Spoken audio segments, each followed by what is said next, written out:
Hey guys, Jim here from Piercemotorsports. Today we've got the 2013 Veloster Turbo, and we've done a muffler delete pipe in the back, and then opened up the mid pipe to 2.5, and we've used a 4-inch round MagnaFlow style muffler, 18 inches long.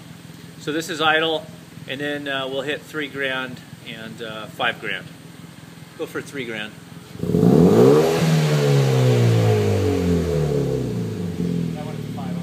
Hold it at 3. Alright, go for 5. And then let it off and rev it.